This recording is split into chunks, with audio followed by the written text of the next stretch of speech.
Hello friends, ఈరోజు మనం సొరకాయ పులుసు ఎలా చేసుకోవాలో చూసుకుందామండి. ముందుగా ప్యాన్ పెట్టుకుని అందులో కొంచెం ఆయిల్ వేసుకొని తాలింపు గింజలు వేసుకోవాలి. సొరకాయ పులుసులో మెంతులు యాడ్ చేసుకోవాలండి. తాలింపులో అయితే పులుసులకి మెంతులు వేసుకుంటే మంచి ఫ్లేవర్ వస్తుంది. అందులోనే ఒక ఉల్లిపాయ పొడవుగా తరుక్కోవాలండి. ఉల్లిపాయ పచ్చిమిర్చి వేసి వేగనివ్వాలి. అలా వేగిన దాంట్లో కొంచెం అల్లం వెల్లుల్లి పేస్ట్ కూడా వేసి మంచిగా వేగనిచ్చుకోవాలి. అల్లం వెల్లుల్లి పేస్ట్ పచ్చివాసన వెళ్ళిన తర్వాత అందులోనే కొంచెం పెద్ద ముక్కలుగా కట్ చేసుకున్న సొరకాయ ముక్కలు కూడా యాడ్ చేసుకోవాలి. ఇలా సొరకాయ ముక్కలు కొంత మగ్గిన తర్వాత, సొరకాయ ముక్కలు బాగా ఉడకాల్సిన అవసరం లేదండి, అందులోనే ఒక టమాటా వేసి మగ్గించుకోవాలి.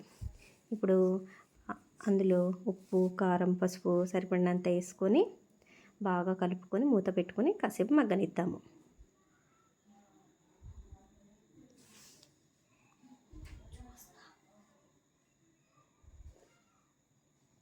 ఇలా చక్కగా కలుపుకొని మూత పెట్టుకొని ఒక 5 నిమిషాల వరకు మనము మగ్గనిచ్చుకోవాలి. చూసారు కదండి, టమాటా ముక్కలు, సొరకాయ ముక్కలు చక్కగా మగ్గాయి.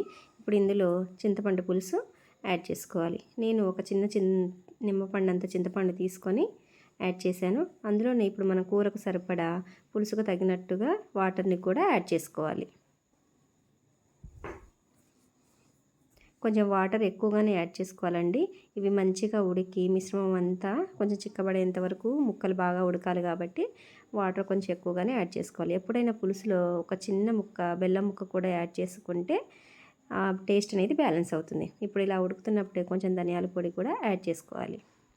ఇలా ధనియాల పొడి యాడ్ చేసిన తర్వాత మూత పెట్టుకొని మనము పులుసు చిక్కపడేంత వరకు చూసారు కదండి.